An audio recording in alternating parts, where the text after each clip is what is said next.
Before the world feared empires, before kings ruled by bloodlines and thrones, there were warriors of the north, savage, fearless, unstoppable.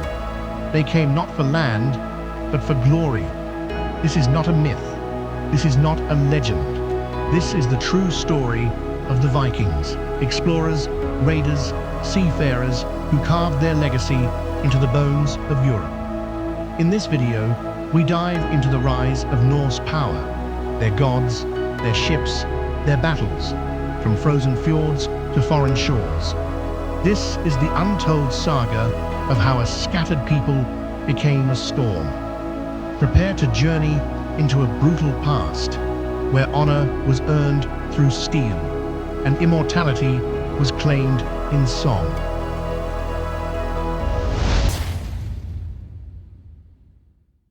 In the far north of Europe, where the wind howls through jagged cliffs and snow blankets the mountains like a burial shroud, a people were forged not by peace, but by the eternal struggle against the elements. Here, in the lands we now call Norway, Sweden, and Denmark, survival was a daily battle. The earth gave little. The winters were long, dark, and merciless. Crops failed. Game was scarce.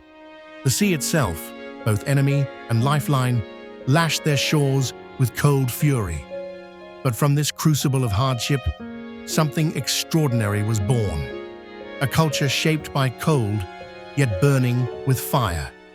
These were the Norse, the Vikings, sons and daughters of the storm. Their homes were not castles, but wooden halls carved by hand and warmed by smoke. Built close together, not just for warmth, but for kinship. Family was everything. In these tight-knit communities, children learned early, life is not fair, and strength must be earned. Boys were raised with blades in hand. Girls were taught to manage homes, heal wounds, and lead when needed. There was no room for weakness. Even in childhood, there was no separation between work and survival. Whether tending sheep, fishing, or foraging, everyone had a role. And above all, they listened to the elders, to the land, and to the stories passed from mouth to mouth beside the hearth. Sagas of gods and giants, of heroes and monsters, of Ragnarok, the end of the world. These were more than myths. They were blueprints for courage. In the Viking world, the divine was not distant. It lived in the trees, in the thunder, in the flicker of fire. The gods were flawed, like men, angry, proud, wise, deceitful, Odin, Thor, Freya, Loki. Each one mirrored the struggles of mortal life. This belief system made their hardships meaningful. If life was pain, it was also purpose. If death came early, it was not the end. It was a passage, and so they lived without fear. But their drive to survive did not stop at their shores. It pushed them outward. They looked at the endless sea, not with dread, but with hunger. Hunger for land, for trade, for glory. Their farms were small, their soil rocky. Population grew faster than the land could feed. And so the young men, bold and restless, looked west, east, and south. There had to be more. They built ships, sharpened axes, and trusted the gods. Not every Viking was a warrior, but every Viking knew that the world beyond the fjords was filled with opportunity and danger. They were not savages. They were survivors, craftsmen, sailors, parents. They were shaped by necessity, not cruelty. The reputation that would follow them across history of horned devils and bloodthirsty beasts was a mask others placed upon them. But here, at their roots, the Vikings were people. People who built homes with their bare hands, who sang songs to the stars, and who buried their dead with coins for the afterlife. People who cherished honor, treasured kin, and faced the unknown not with hesitation, but with a blade in hand and wind in their sails. Before they ever set foot on foreign shores, before the first monastery burned or the first sword was raised, the Viking Age was already alive, beating in the hearts of those who refused to be broken by ice or silence. This was their beginning. The sea was never an obstacle for the Vikings. It was their highway, their battlefield, their identity. To live in the north was to live beside water, to respect it, fear it, and one day conquer it. While much of medieval Europe was bound by land, slow carts, and muddy roads, the Norse turned to the waves. Their greatest invention, the longship, changed everything. Built from oak and iron rivets, these ships were narrow, sleek, and deadly. Shallow enough to sail up rivers, fast enough to chase the wind, strong enough to cross open ocean. No other civilization of the era moved with such freedom. The longship was more than transportation.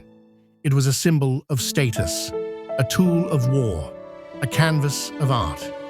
Its dragon-headed prow struck fear in the hearts of those who saw it approaching the coast, silent, swift, inevitable. With as many as 60 warriors on board, rowers sat shoulder to shoulder, their oars rising and falling in rhythm, like the beating of a heart. When the wind favored them, they unfurled their square sail, dyed red or striped with bold colors, pushing the ship forward like a spear through the sea. But it wasn't just the ship that made the Vikings masters of the sea, it was the people behind it. They navigated not with compasses, but with instincts and memory. Sunstones, cloud patterns, seabird flight, the scent of salt in the air. These were their tools. In an age where most feared venturing far from shore, the Vikings were already crossing the North Sea, the Baltic, even the Atlantic. They found Iceland, they braved Greenland, and nearly 500 years before Columbus, they reached the shores of North America, a place they called Vinland. These weren't just acts of chance. They were guided by ambition and by confidence in their ships. When they sailed, they brought more than weapons. They brought settlers, livestock, tools, and stories. They came not only to raid, but to build, to explore, to claim new worlds. The sea became their map. Each wave carried them farther from home, yet closer to glory. Raiding monasteries was only the beginning. They soon navigated the great rivers of Europe, reaching Paris, Seville, even Constantinople.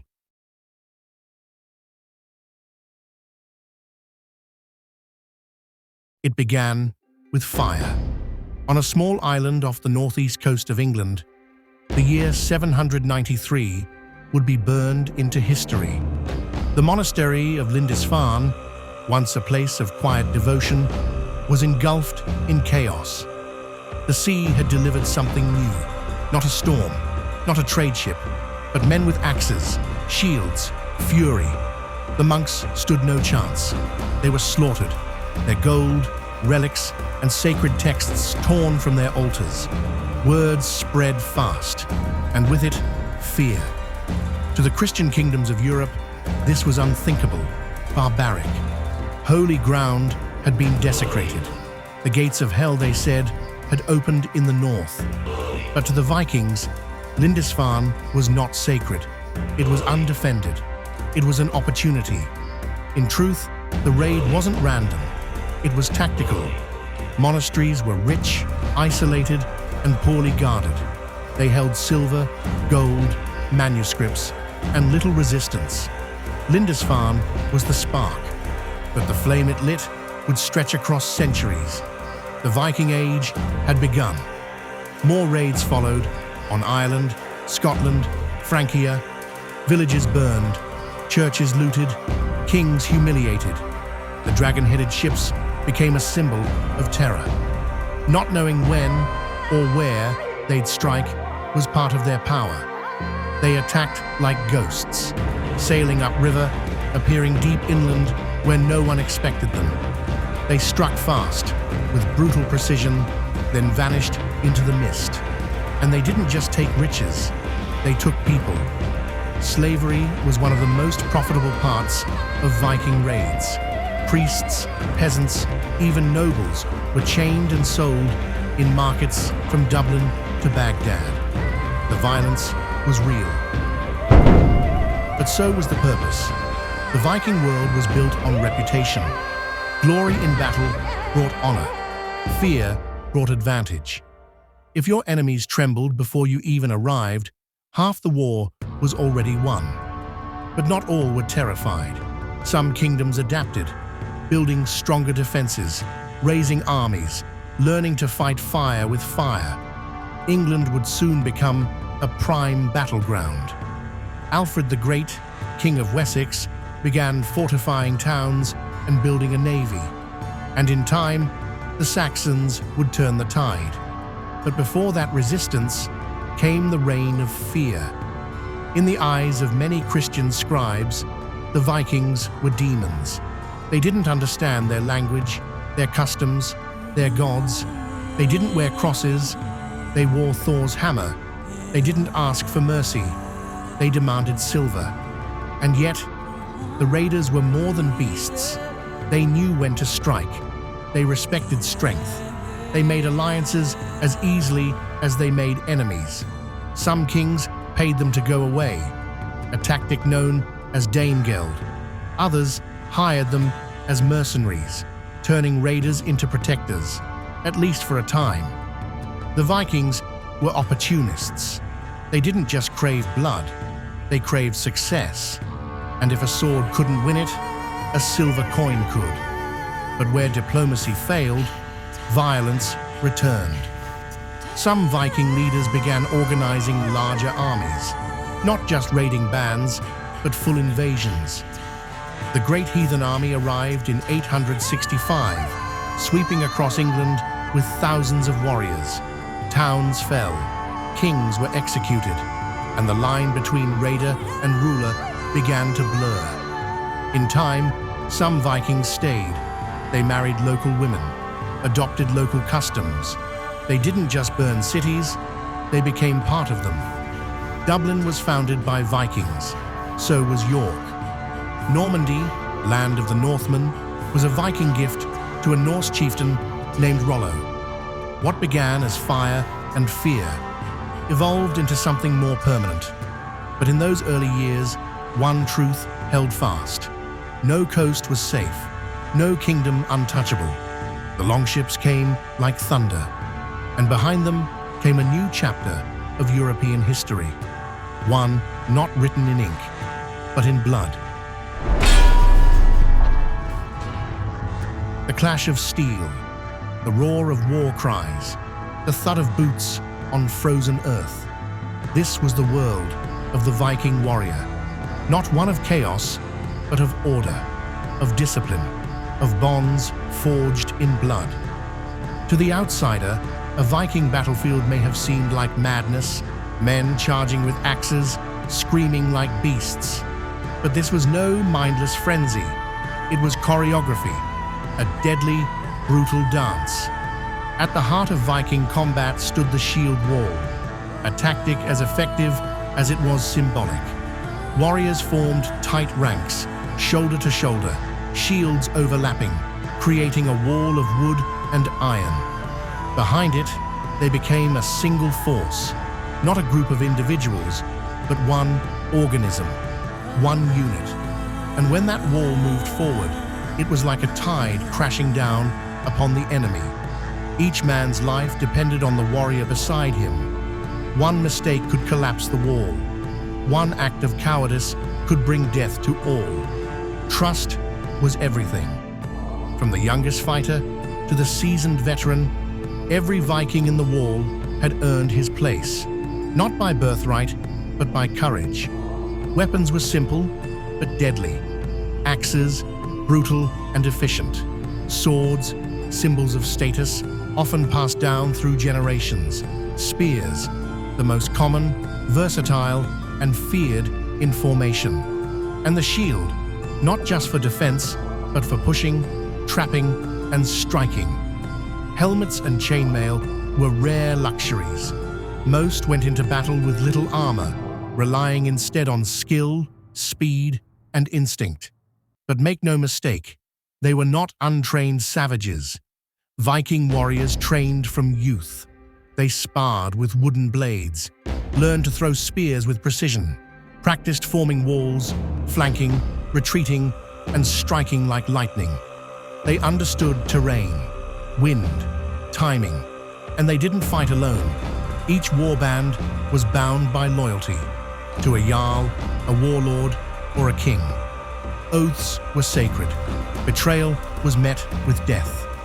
In battle, they followed their leaders not out of fear, but respect. A true jarl led from the front. His presence inspired, not demanded, loyalty. Before combat, rituals were held. Weapons were blessed by seers. Gods were invoked. Blood sacrifices were not uncommon, especially before great invasions. The goal was not just victory, it was to be seen by the gods. To die in battle was to earn a place in Valhalla, Odin's great hall of the fallen. There, it was believed, warriors would feast, fight, and train for Ragnarok, the final battle of the gods. So when they went to war, it wasn't with fear, it was with purpose. Some warriors even carried berserker blood. Men said to fight in a trance-like fury.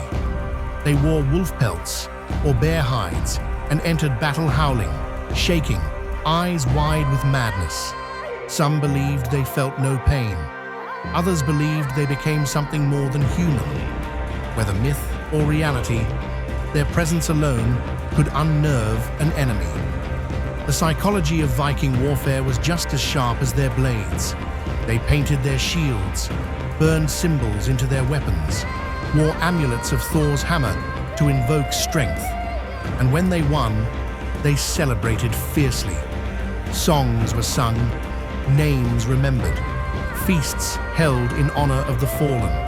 And when they lost, they did not beg. They died with dignity, hoping their end would be worthy of the stories. For Vikings, war was not a necessary evil. It was a path to riches, a path to honor, a path to eternity. Even in peace, the warrior's identity was never shed. His weapons were never far, his mind never dull. He lived with the same readiness he brought to battle, knowing that in the north, peace was only ever borrowed time. And when the call came again, he would answer it, shield in hand, brothers at his side, heart ready for either victory or Valhalla. The Vikings did not believe they were alone. Every storm, every tree, every shadow held meaning. The world was not just physical, it was spiritual. And the line between man and God was thin, ever shifting. They believed in a cosmos of many realms. Midgard, the world of men; Asgard, the home of the gods; Jotunheim, land of the giants; Helheim, the realm of the dead. All connected by a massive ash tree, Yggdrasil, the world tree. Its branches stretched into the heavens, its roots into the abyss. It was not just mythology, it was reality, carved into their worldview. At the center of it all stood Odin, the All-Father, a god of wisdom, war, poetry, and death. He gave one of his eyes for knowledge, hung himself on Yggdrasil for 9 nights to learn the secrets of the runes. He was feared and respected. Then came Thor, god of thunder, strong, relentless, protector of mankind. With his hammer Mjolnir, he crushed giants and chaos alike. His followers wore his hammer around their necks, not just as a symbol of faith, but as a shield against evil. Freya, goddess of love, war, and fertility, rode a chariot pulled by cats. Half of the slain in battle were said to go to her hall, not Odin's. The Norse gods were not perfect. They lied, cheated, betrayed. But they also taught, they loved, they sacrificed. Their flaws made them human, and their power made them divine. Alongside the gods were the Norns, mysterious women who wove the threads of fate. They didn't answer to Odin, they answered to no one. Even the gods had their destinies shaped by the Norns' loom. And fate, word, was inescapable. The Vikings did not believe in free will as we know it. They believed in honoring the path the Norns had woven, even if it led to death. This gave them incredible courage. If you were fated to die today, no armor could save you. If you were fated to survive, no blade could cut you. So they fought without fear. They lived without hesitation. But they did not face fate alone. They called upon magic, known as Seder, a mysterious force practiced by seers, witches, and sometimes warriors. It could bend destiny, influence minds, see the unseen. Odin himself practiced it, although it was considered feminine, even taboo for men. Those who mastered Seder could curse enemies, bless voyages, or foresee death. Volvas, female seers, wandered from village to village, clad in cloaks of feathers, armed with staffs. Their arrival was met with both awe and fear. They chanted, danced, fell into trances, speaking with the voice of the beyond. And when they spoke, even the fiercest warriors listened. Runes were more than letters. They were spells, carved into swords, ships, and bones. They could protect, empower, or destroy. Rituals were part of life. Children were named with offerings to the gods. Battles were preceded by sacrifice, animal and sometimes human. The blood of a horse might be spilled to consecrate a feast. A slave might be offered upon a chieftain's death to serve them in the afterlife. These were not senseless acts of violence. They were sacred contracts between the living, the dead, and the divine. Even the natural world was alive. Rocks had spirits. Waterfalls whispered. The aurora in the sky was believed to be the reflection of Valkyries riding to battle. Valkyries, the choosers of the slain, were fierce women in armor who descended to battlefields and lifted worthy warriors to Valhalla. Death was not feared. It was anticipated. A life lived with honor, courage, and sacrifice was rewarded. A coward's death, however, was shameful. Such souls might find themselves in hell, a cold, grey realm ruled by Loki's daughter. And through it all, one day loomed in Viking belief: Ragnarok, the twilight of the gods, a final battle where Odin would fall, Thor would die, and the world would be consumed in fire, only to be born anew. This wasn't just a myth, it was a reminder that even the mighty fall, that even the gods must die. And so the Vikings lived each day with intensity, with reverence, with courage not born of arrogance, but of understanding that life is fleeting, that fate is unbreakable, and that those who walk with the gods must do so boldly, or not at all.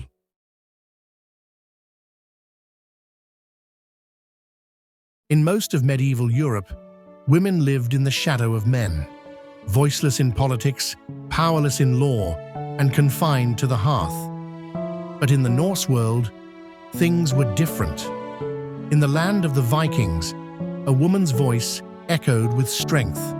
She could own land, she could inherit wealth, she could demand divorce and take her dowry back with her. She could run a farm, sail a ship, manage a household, or raise a sword. Viking women were not hidden. They were present, and often they were in charge. Life in the North was hard. It demanded resilience, not just from men, but from everyone.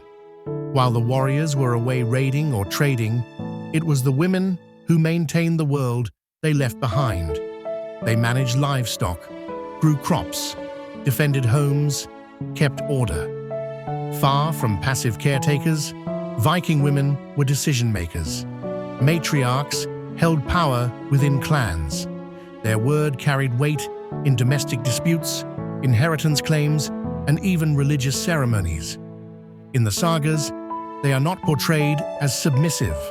They are clever, bold, and sometimes ruthless. Take Aud the Deep-Minded, a wealthy widow who led her family to Iceland, claimed land, and founded a dynasty. Or Lagertha, the legendary shield maiden, said to have fought alongside Ragnar Lodbrok and led troops into battle. Though scholars debate how many Viking women truly fought as warriors, evidence suggests some did. Graves of women buried with weapons have been found. Skeletons show signs of battle wounds. These were not accidents. These were women who lived and died as fighters. And even if they never set foot on a battlefield, Viking women wielded other kinds of power. They were volvas, seers, and priestesses, revered and feared for their connection to the divine. Dressed in cloaks of animal skin, adorned with beads and iron staffs, they traveled from village to village, offering prophecies, blessings, and warnings. When a volva spoke, chieftains listened. Even warriors bowed their heads. These women were not only spiritual leaders, they were keepers of knowledge. Midwives, herbalists, and healers. They knew the land, the seasons, the body. They delivered life and eased death. In Viking poetry, love and power often intertwined. Women inspired battles, ended feuds, and shaped the fate of kings. They were more than muses. They were movers. Marriage in the Norse world was a practical alliance, not a cage. Women brought wealth into a union, and if mistreated, they could walk away. Adultery was punished, but not just for women. Men were held to the same standards, and while violence against wives existed, as it sadly has in all cultures, Norse law provided protections. A woman's honor could not be insulted without consequence. If a man shamed her publicly, she had the legal right to challenge his reputation, or even demand compensation. In matters of law, Viking women could appear in court, give testimony, and represent themselves. They were not ornaments, they were agents. In politics, queens often ruled in the absence of kings. Some led negotiations, others ruled entire territories. In the Icelandic Althing, one of the oldest parliaments in history, women could not vote, but their influence behind the scenes was undeniable. Their sons became chieftains. Their daughters became alliances. Their advice shaped strategy. Even in death, their legacy was honored. Rich Viking women were buried with brooches, jewelry, animals, and tools, sometimes even with ships. Their graves tell us stories, not of submission, but of status, of women who lived boldly and were remembered with reverence. And in the myths, they are everywhere. Freya, goddess of love and war, received half of the slain. The Norns shaped fate itself.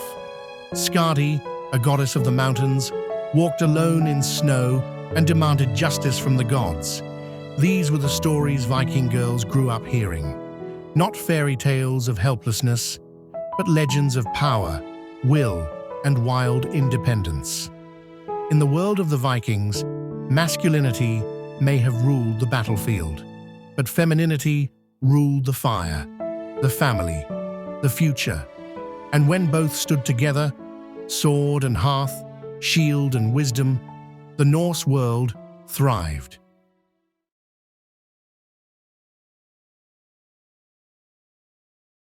Not all Viking voyages began with blood. Some began with dreams, dreams of land, of opportunity, of a future beyond the mountains and fjords of home. For while the world remembers the Vikings as raiders, many were builders, settlers, colonizers. They didn't only sail to take, they sailed to stay. As the population of Scandinavia grew and farmland became scarce, the boldest among them set their sights on distant shores. And so began one of the most remarkable chapters in the Viking saga, exploration. They followed the wind west and found Iceland, a land of fire and ice. Volcanic, harsh, but fertile. It became a Viking stronghold, filled with farms, clans, and eventually one of the earliest forms of democratic government, the Althing. Then came Greenland, discovered by Eric the Red, who was exiled for murder. He named it Greenland to make it sound more inviting than it was, a brilliant marketing trick for its time. And then, even farther west, Vinland, what we now know as North America. Nearly 500 years before Columbus, Vikings landed on its shores. Leif Erikson, son of Eric the Red, led the expedition. They built temporary settlements, explored the forests, tasted wild grapes, hence the name Vinland, and clashed with native populations. The settlements didn't last, but their legacy did. They were the first Europeans to set foot on the continent. And while they didn't conquer it, they proved it was possible. Back in Europe, Viking expansion looked different. On the rivers of the east, Norsemen became known as the Rus.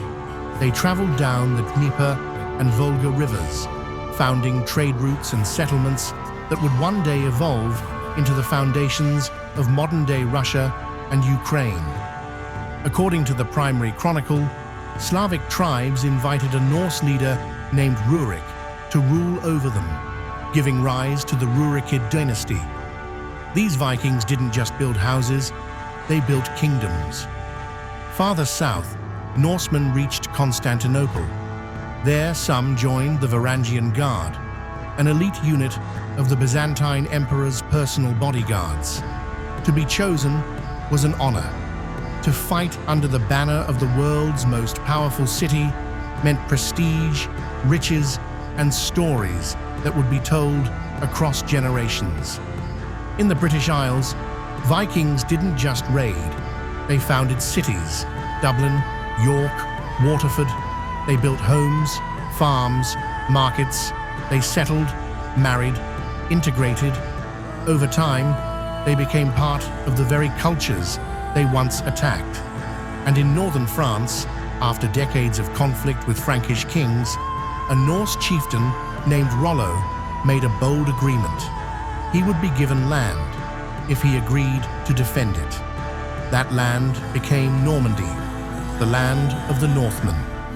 Rollo became a vassal of the king.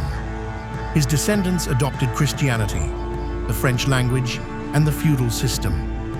And one of his great-great-great-grandsons was William the Conqueror, a Viking by blood, and the man who would one day take the English crown in 1066. The Viking legacy was not just one of fire and pillage, it was one of adaptations, of empire building. They were not content to remain in the margins. They entered the heart of the medieval world and shaped it from within. Their settlements became cities. Their outposts became nations. Their names, once feared, became noble. And they never stopped moving. Whether by sword or sail, by coin or crown, the Vikings expanded far beyond what anyone thought possible. They mapped the edges of the known world, not with parchment, but with footsteps. And wherever they went, they left more than ruins. They left legacies. They were more than raiders. They were explorers, navigators, and pioneers of the unknown. And they built not just ships or halls, but the foundations of entire civilizations.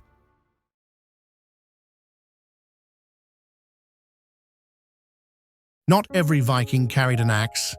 Some carried a scale. Some counted silver instead of heads. And some built fortunes not on blood, but on trade.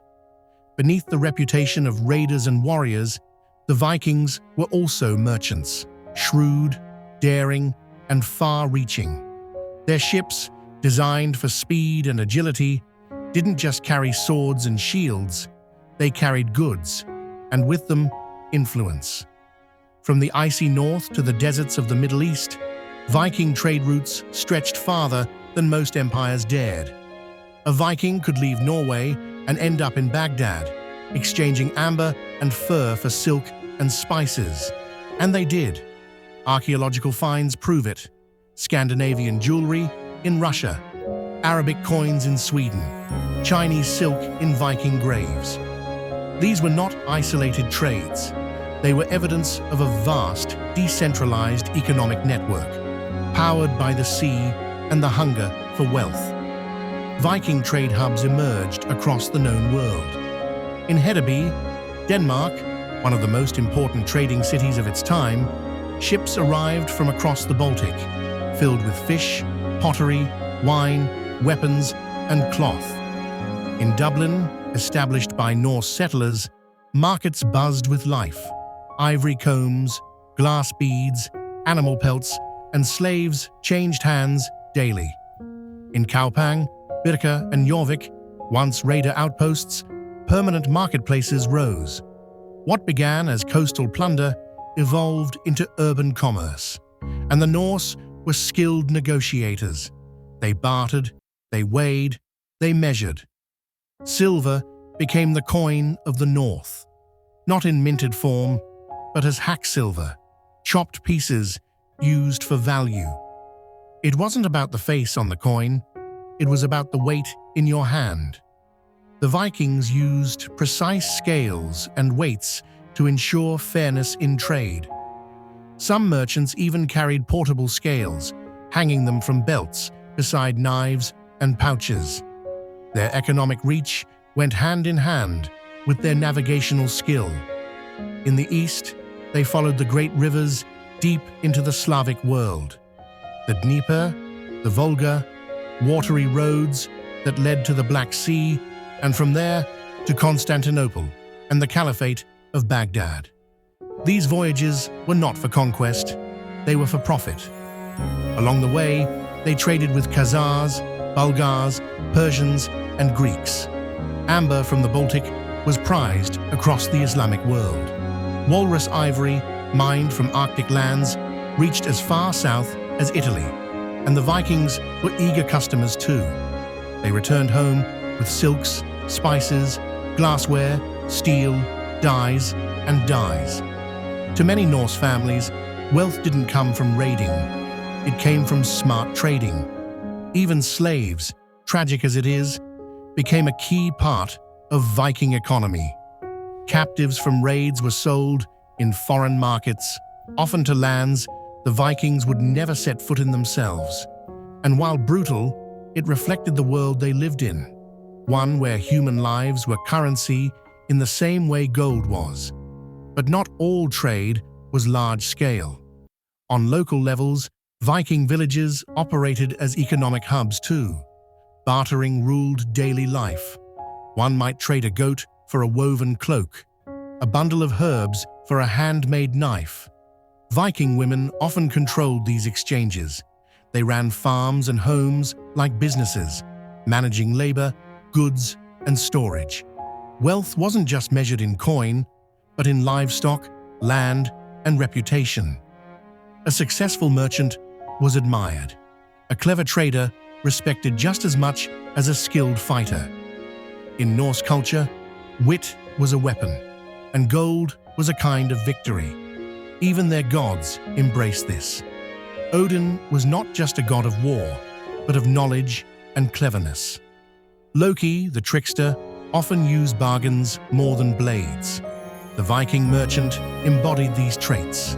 He navigated foreign tongues, read foreign customs, and walked through foreign cities with confidence, because he had something they all wanted: value. In time, as the Viking Age matured, many Norse communities abandoned raiding altogether. It was too dangerous, too uncertain. But trade was reliable. By the 10th century, Norse traders were less feared and more welcomed. especially in places like Kiev, Novgorod, and Byzantium. They had earned their place at the table, not with steel, but with silver. The Viking merchant carved a different kind of path, not soaked in blood, but paved with ambition, intellect, and adaptability. And while his name may not echo in heroic sagas, his legacy is found in every port, every marketplace, every silver coin that changed hands in the age when the North came to trade, not to conquer.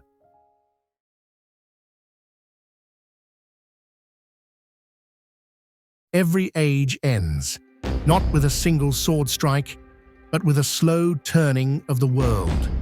The Viking Age, forged in fire, sharpened by conquest, and carried across oceans, was no different. For nearly 300 years, the Norse were unstoppable.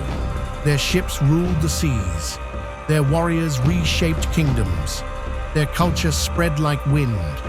But even the strongest tide recedes. By the late 10th and 11th centuries, the world around the Vikings had changed and was closing in.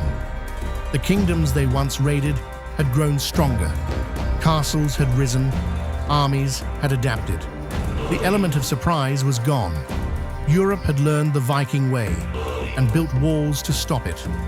The Saxons in England began to unify under powerful rulers. France had become a fortress. The Holy Roman Empire had teeth. But it wasn't only resistance from outside that brought the age to a close. It was what happened within. One of the greatest forces to shift the Viking world wasn't a king. It was a book, the Bible. Christianity swept through Scandinavia, not by war, but by influence. Kings converted, often for political reasons. If you ruled as a Christian, you could be recognized by other Christian rulers. You could trade more, make alliances, avoid invasion. One by one, Viking kings took the cross. Harald Bluetooth of Denmark was among the first. Norway followed. Sweden took longer, but the tide was inevitable. With Christianity came new laws, new values. Raiding monasteries was no longer an act of glory. It was sacrilege. Pagan rituals were outlawed. Sacred groves were cut down. Temples were burned. In their place rose churches, stone instead of wood, crosses instead of hammers. Some accepted the change. Others resisted it with blood. But the gods of old, Odin, Thor, Freya, began to fade. The songs that once echoed through long halls were replaced by hymns. With religion came literacy. Priests taught the young to read and write, in Latin, not runes. The oral sagas, once passed from skald to skald, now had competition. Scripture. A new identity was forming, not as Vikings, but as Christians, not as raiders, but as citizens. Meanwhile, internal fragmentation weakened Viking unity. Rival jarls fought for dominance. Kings sought to centralize power. The age of small warbands gave way to royal armies. The fierce independence that defined early Viking life now clashed with emerging monarchies. In England, one final storm arrived. The year was 1066. Harald Hardrada, King of Norway, and a veteran of the Byzantine Varangian Guard, sailed to England with a massive army. He sought to claim the crown and perhaps rekindle the glory of Viking rule. At the Battle of Stamford Bridge, his army faced the forces of Harold Godwinson, the English king. The fighting was brutal, and in the end, the Vikings were crushed. Harald Hardrada fell in battle. His death marked more than the end of a campaign. It marked the end of an era. Just weeks later, Harold Godwinson himself would die at the Battle of Hastings, defeated by William the Conqueror, a descendant of Vikings. In that year, 1066, the last great Viking invasion failed, and Viking blood took the English crown, not by longship, but by legacy. After that, the Norse world entered a new phase, still proud, still distinct, but no longer the terror of Europe. The Longships were docked, the gods grew silent, the raids stopped, and the world, which had once trembled at the sound of oars on water, moved on. But the Viking spirit didn't vanish. It evolved into nations, into monarchies, into explorers and thinkers. The warrior gave way to the citizen, the raider to the ruler, and the Viking Age became memory, a saga of wind and fire, of conquest and change. And though the age has passed, the story endures, in our myths, in our maps, in our blood.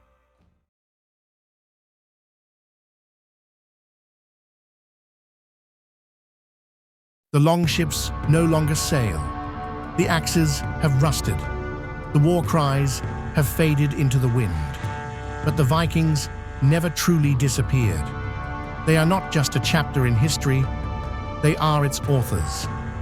Across Northern Europe, their imprint is carved into stone, woven into language, etched into blood. In place names, in family names, in laws and legends, the Norse spirit endures. Look at the maps of England.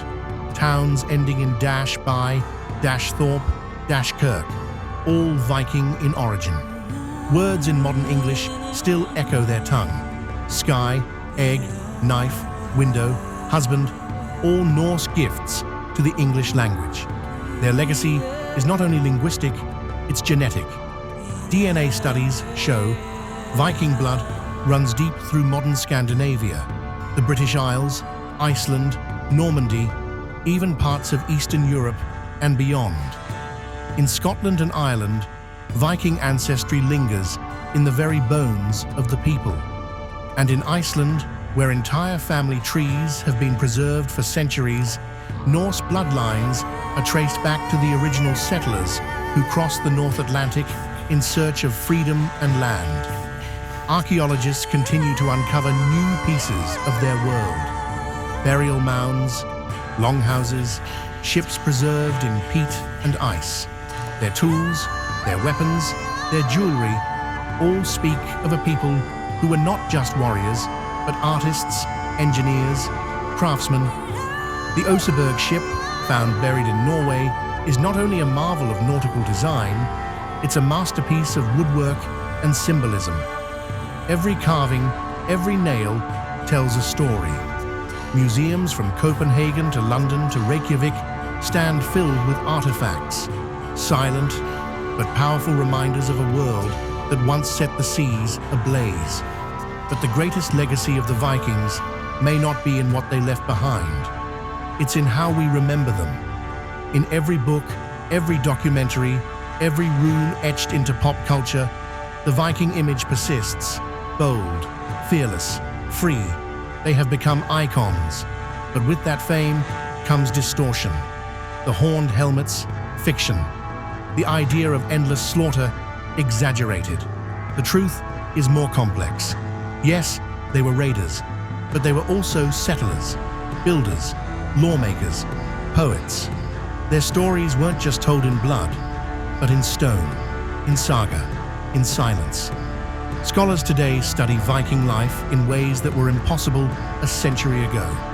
With satellite imaging, isotopic analysis, 3D scans of burial sites, modern science is uncovering truths the sagas only hinted at. We now know that Vikings had global awareness, that they encountered cultures far beyond their own and absorbed what they could. Coins from Baghdad, silks from China, glass beads from Italy.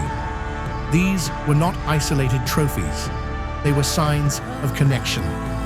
The Vikings were nodes in a massive web that stretched across continents. Their minds, their myths, their ships, they were built for movement, for curiosity, for ambition. Their understanding of the world was shaped by stars, spirits, and steel. And while the world they built eventually gave way to kings, priests, and empires, The essence of the Norse spirit survived. In Iceland, their laws lived on. In Normandy, their descendants became conquerors. In Russia, their dynasties shaped history.